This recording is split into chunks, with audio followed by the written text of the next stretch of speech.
What's good, y'all? Dr. T, back in the building. Dr. T. Hasan Johnson.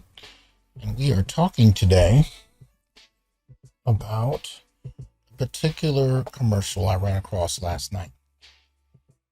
And I thought it was interesting. But before I delve into it, why don't I just show it to you? So you don't have to presume that I'm crazy here. I'm going to give you the full page version. Lines. They're meant to divide us, separate us, keep us in place. But we've been crossing lines for years. At the 1936 Olympic Games, a black sprinter is the first to cross the finish line. And soon after, a black woman crosses two lines, integrating both women's tennis and golf. These are the stories of those who are told you can't, but do. Those who not only cross the color and gender lines, but lead the way for the next generation. Right. So, sitting there watching this, and I thought about it. I said, this is interesting, right? It's interesting because here in this moment, you had a couple of things take place, right? So this is a commercial from Xfinity talking about the Olympics, talking about, the differences that people can make and challenging against perception and, breaking the boundaries and all of that good stuff, right? Specific statements made where that was first that a black sprinter, 1936, made a difference, right? A black sprinter. But then she went on to talk about two black women, right, that broke the bounds in two different sports. Now, this is interesting to me. First of all, the removal, right, of Jesse Owens' gender. That's the first thing that got to me. The removal of his gender. Because being a black male didn't fit the narrative, right, of what counts as, I guess, diversity, right? So he's kind of neutralized. He's made genderless, right, so that we could hyper-emphasize contributions of black women as far as the Olympics. And the second thing is a little more subtle gesture, right? Like black men haven't made any contributions to the Olympics since Jesse Owens. This is an interesting kind of statement. And of course, it's narrated. And, you see the primary visual figure being a black woman in that dynamic, in that commercial. And it's interesting to me because especially once you see Xfinity and the Olympics, what you're seeing is the corporatization of what I call flat blackness, right? This is an investment being made on behalf of gesturing toward black women and women as a whole, right? Highlighting the contributions of women to the Olympics and black women in particular, but doing so predicated on the notion of removing black males' contributions. See, it doesn't have to be a problem. You can celebrate black women. You can celebrate black women in the Olympics, but do you have to negate black men to do so? Does Jesse Owens have to be reduced to a black sprinter in order for you to celebrate black women? And are there commercials made to celebrate black men's contributions? Or is that not the focal point? Right. That can't be the focal point, right? Because celebrating black men would be celebrating men. But what I mean by flat blackness, right? Those in the ADOS community use it in a slightly different way. And they're talking about specifically the ways in which blackness is flattened into one category and negates the particular lineage of those who've, come out of a narrative of slavery, enslavement in North America versus that come out of the Caribbean, that come from the continental Africa, so on and so forth, right? So flat blackness in that traditional sense speaks to that idea of the flattening of the narratives, the lineage of the person in question. But because I advocate for black men, the way I approach flat blackness is not in denial of that, but in addition to, I offer another component to the flattening of blackness that needs to be talked about, right? Flattening of blackness in this regard has to do with the ways in which black women will use narratives when it comes to black men's contributions when useful to their agenda, right? Like, let's take this commercial. Jesse Owens could not be erased from the conversation entirely if you're going to talk about the entirety of the black contribution to the Olympics. He couldn't be erased, but they erased him anyway. They used his accomplishments to achieve the narrative they wanted to achieve while erasing him altogether. All you saw was a clip of him running. No name given, no gender given, no contributions as far as other black men given. Just enough to say that he existed, right? This is how I define it. right? So there's a kind of cherry picking that takes place where you get to take the accomplishments or the tragedies of Black male life if the numbers suit your argument, but you erase the men beyond that. This is the same thing that's been happening since 2015 when it comes to Black men killed by police in regard to the formal BLM organization, using Black male deaths to prop up an agenda that is presented initially as pro-Black, but immediately baiting and switching to a conversation about women, girls, LGBT, and that's it. So the straight Black males that are getting killed are irrelevant. And similarly, in regard to this commercial, the Black males that have made contributions to the Olympics are erased, but you can't erase them entirely. So you cherry pick what's immediately useful and flush the rest.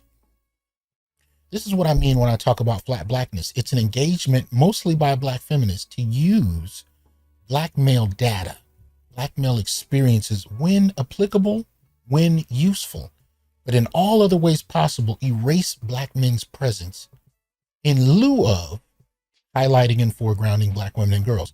And the main issue I have with that is you don't need to erase Black men and boys to foreground Black women and girls. It's an unnecessary slap in the face. It doesn't need to happen. Look, in my opinion, if you wanted to do that commercial right, if you really wanted to just make it about Black women, then make it about Black women. But if you want to talk about Black contributions to the Olympics, then don't erase Black men. Pick. What are you trying to do? That's the question that needs to be answered. What exactly are you trying to accomplish? But again, this goes back to Xfinity. This goes back to the Olympics.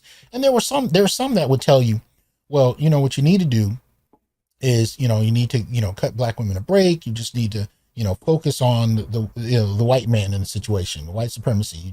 So in other words, just focus on Xfinity. But the problem is bigger than Xfinity. We have seen this across media. I've seen this in classrooms, particularly as it pertains to women and gender studies. And I've seen it as a student, and I've also seen it as faculty whose classes have been listed in women and gender studies. So don't get it twisted. I'm not speaking as a layperson. I'm speaking as someone who's sat in conferences, who's put on conferences, who's been a student, who's been a graduate student, who's been a professor, who's given lectures at conferences. I've seen this from every dimension. And this flat Blackness that I speak about is not just limited to white institutions. This is something that has been deeply internalized, especially in the Black academic community. And as it pertains to gender, the only acceptable narrative for when it comes to, engaging gender is a Black feminist one. And of course, that has given birth to a lot of other subfields. Don't get it twisted. Black queer studies, so on and so forth. A lot of that starts with Black feminist, analysis. It is what it is.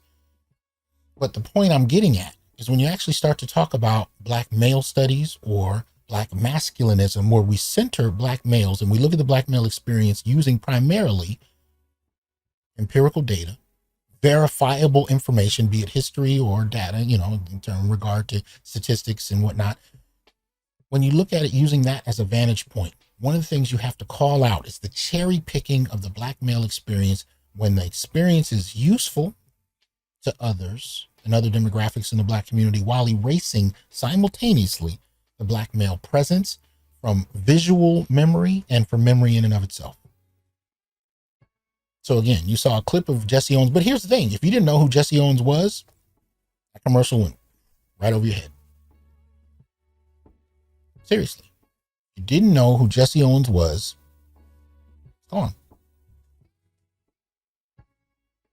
And if you didn't know anything about Black males in America and their contributions to the Olympics, it wouldn't even have been something you would have thought about. From this commercial, you would think there haven't been any. This is all I wanted to point to. The manipulative use of Black males' contributions to history and Black males' experiences as a whole. And part of it is tied to my other approach, my other notion of flat maleness. Because the idea, from the vantage point of a feminist standpoint, whether you want to talk about feminist view of patriarchy or the patriarchy, or if you want to look at it from Black feminist view and critique of Black patriarchy, which in any significant way hasn't really existed, but nonetheless, they've propped up this boogeyman with anecdotes and individual stories and usually relied on white feminism's approach to systemic patriarchy to make the argument that somehow black men oppress black women because we have this overarching black patriarchy that's denied and oppressed them and so on and so forth. With that, however, comes this notion of what I call flat maleness. And we see it in the commercial. By not acknowledging Jesse Owens' gender, right? You're still fighting the patriarchy. You're still not supporting a quote unquote patriarchal notion. Even though black men and white men are not the same, nor do they share the same history, the same goals, the same experiences. They don't. We share a category of having penises that does not make black men patriarchs, whether we like it or not. That's not been the legacy. Really hasn't. But from a feminist lens, right, patriarchy is all those born male and the oppressive dynamic that they inherently support because they benefit from it. Even though empirically, shout out to Jim Sedanius, we haven't actually seen how black men benefit from this. You can even look into Athena Matua's work. She poses the question within a black feminist framework. Do black men actually benefit? And what she found was the statistics and the data didn't bear that out. So my point here is that when it comes to flat maleness, right, to challenge black men or to erase them is part of a challenge to patriarchy as a whole, because all men are flattened. We share the same experience from a feminist standpoint, even if it's not empirically true. This is fundamentally what I'm calling out. When I talk about flat blackness or flat maleness, it is an assault, most particularly on black men. And that assault can take many different forms. It can be there, but much of the time it comes about in terms of erasure. That's really what most of it is. But sometimes it can be an all-out assault, whether you're talking about the depiction of the black male image in media, whether you're talking about the elimination of black males in institutions, whether it be institutions of learning, whether it be employment-based. The biggest way I think it presents itself is not necessarily in direct and brazen aggression, but in obliviousness and the erasure of their presence altogether. And that's what we saw in this commercial, a microcosm of a larger practice. Black males are not completely invisible in that we can be shown dying. We can be shown as the face of abuse and intimate partner violence. We can be shown as the face of aggression, the face of violence, so on and so forth. We can be shown in those to that degree. But in any other humane way, we're only shown to the extent that it benefits other demographics. And when you look at the policies that are passed, even though many of them are merely symbolic at best, they don't even really target the very black males that have been dying. So my point here is when you see this kind of junk, call it out and challenge it for what it is. It is inherently anti-black misandrous. It is misandric in nature to eliminate, while at the same time trying to benefit from the accomplishments of black men. All right, y'all. Be well. Enjoy your day.